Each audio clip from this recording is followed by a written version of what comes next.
Deuxième participation, alors dans des meilleures conditions parce qu'on a vu un premier match très sérieux et un premier tour très difficile, ce qui veut dire que la qualité de l'Ethias Trophy est toujours là. Ouais, c'est sûr. Moi, c'est la deuxième année que je reviens. Et je suis tête de série cette année. Et malgré tout, je joue au premier tour quelqu'un comme Golubev qui a été 30e mondial, qui est redescendu cette année au-delà des 100. Mais bon, ça reste un sérieux client. Et effectivement, ça prouve et ça montre la force et la densité du tableau d'ici à Mons, à l'Ethias Trophy. Alors qu'est-ce qui fait justement que l'Ethias Trophy ait aussi bonne réputation sur le circuit? Si tu devais prendre quelques points, tu pourrais dire quoi à propos de l'organisation?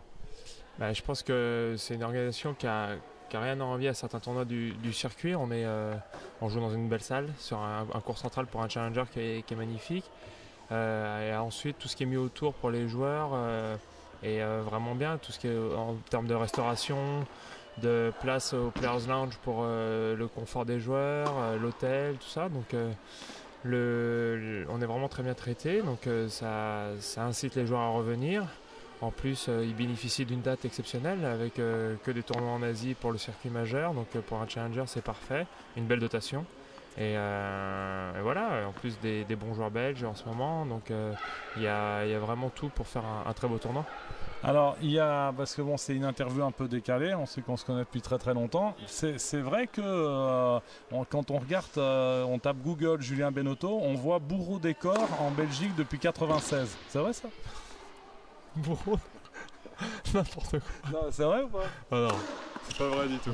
Mais une longue histoire d'amour quand même entre la Belgique et Julien Benotto. Ouais, c'est vrai que j'ai fait mes premiers tournois cadets ici à la Hulpe et à Parival, et c'était 2 semaines, des super semaines où j'ai rencontré des super personnes. Et effectivement, depuis, de façon des pays voisins, on se connaît bien. Il y a une partie des Belges qui aimerait qu'une partie de la Belgique soit annexée par la France, rattachée à la France, on va dire. Je ne sais pas si ce sera possible. Et puis en plus sur le circuit, on est plusieurs joueurs français, belges, que ce soit avec les frères Rocus, soit avec Steve, à vraiment bien s'entendre. Et c'est un plaisir à chaque fois de se retrouver. Alors, est-ce que tu te rappelles de l'anecdote de ta première participation justement au tournoi moins de 16? Est-ce que tu te rappelles ce que tu as essayé de faire à tout prix en fin de tournoi? Je me suis appelé je sais plus, c'était de rester le plus longtemps possible. Exact. Et tu as tout fait pour essayer de rater ton avion. Est-ce que tu te rappelles de ça? Ouais, exact. Ouais, on sentait tellement bien. Il y a une super ambiance. Tu sais que j'avais pas envie de rentrer à la maison malgré l'élimination. En plus, j'étais un peu blessé à ce moment-là. Et je préférais rester. Je dormais dans une famille qui était super. Et il y avait une super ambiance au tournoi. Donc j'avais envie de rester quelques jours de plus là-bas. Alors on te sent revenir, 30 ans maintenant, enfin bientôt 30 ans puisque c'est vrai que c'est pour la fin de l'année.